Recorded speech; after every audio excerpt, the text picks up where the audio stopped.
আমরা এর আগে ইগল ফলিয়া নিয়ে আলোচনা করেছিলাম। ইন্ডিয়ান ড্রাগ, ভারতীয় ভেষজ ইগল ফলিয়া বেল পাতা থেকে তৈরি করা হয়।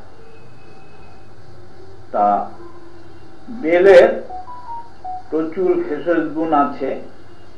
প্রাচীন ভারতবর্ষে আয়ুর্বেদ চিকিৎসকরা বেলের পাতা, বেল ফল, বেলের ছাল, বেলের মূল এই সমস্ত দিয়ে তারা বিভিন্ন পর্যায়ে ওষুধ তৈরি করেছেন।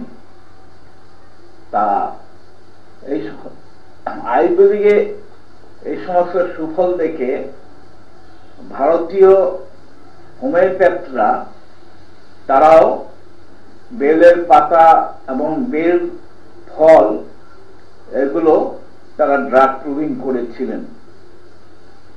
তা বেলটা সবাই চেনে।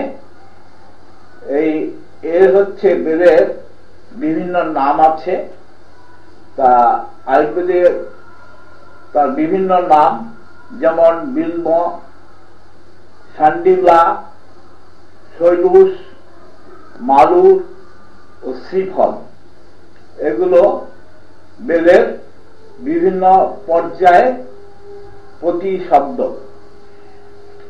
আর ভারতবর্ষে যেহেতু অনেক প্রদেশ আছে, বিভিন্ন প্রদেশেও বেল পাওয়া যায়।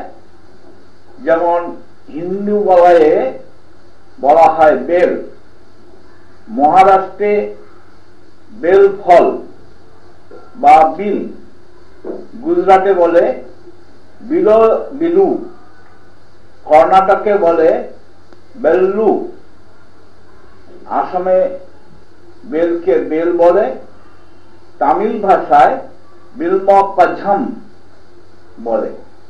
তা বেলের ফল থেকে যে ওষুধ তৈরি হয়, অর্থাৎ বেল শুকিয়ে যে শুট করা হয়, সেই শুট থেকে যে ওষুধ তৈরি করা হয় তার নাম হচ্ছে ইগল মার্মেলস।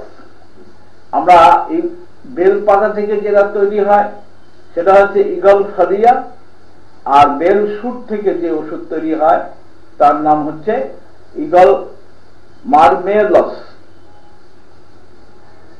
বেলের বিভিন্ন পর্যায় আছে।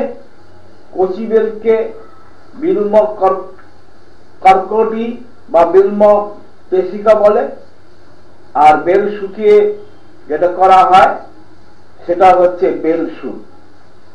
আয়ুর্বেদিক দৃষ্টিতে বেলের গুণ ও প্রয়োগ পদ্ধতি হল কচি বেল ধারক, অগ্নিদীপক, আমের পাচক, কটু কষায়, তিক্তরস, উষ্ণবীর্য, লঘু, স্নিগ্ধ এবং এটা বায়ু ও কফনাশক। আয়ুর্বেদ চিকিৎসকরা পাকা বেলের গুণ সম্বন্ধে বলেছেন বা প্রয়োগ বলেছেন। পাকা বেল গুরু, ত্রিদোষ নাশক, দুষ্প্রাচ্য, প্রতিবায়ুজনক, বিদায়ী, মধুর রস, অগ্নি মন্দকার। অর্থাৎ আয়ুর্বেদিক দৃষ্টিতে পাকা বেল হচ্ছে খুব খারাপ, কোনো উপকারে আসে না। শুধুমাত্র কচি বেল শুকিয়ে নিয়ে যেটা ব্যবহার করা হয়, অর্থাৎ বেল শুট, সেটাই তাদের আয়ুর্বেদিক দৃষ্টিতে সুফল প্রদান করে। এছাড়া আয়ুর্বেদরা আন্তরিক ক্ষতে কচি বেল ব্যবহার করে থাকেন। এছাড়া তারা পুরানো আমেশায় বেল শুট ব্যবহার করেন। রক্ত অশ্ব, যে অশ্ব, সেই রক্ত অশ্বতে তারা কাঁচা বেলের শ্বাস ব্যবহার করেন। আর হোমিওপ্যাথিতে যে ড্রাগ প্রুভিং করা হয়েছিল তাতে আমরা যা পেয়েছি সেটা হচ্ছে যে ইগল ফলিয়াতে যে সমস্ত লক্ষণগুলো ছিল, অর্থাৎ বেল পাতা থেকে যে আয়ুর্বেদিক ইন্ডিয়ান ড্রাগ যেগুলো তৈরি হয়েছিল সেগুলো যে সমস্ত লক্ষণ আমরা ঈগল ফলিয়ার মধ্যে দেখেছিলাম সেই সমস্ত লক্ষণ আছে।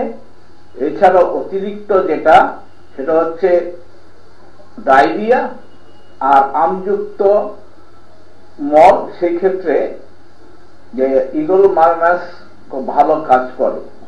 যেখানে ঈগল ফলিয়া লক্ষণ দেখে যেখানে আমরা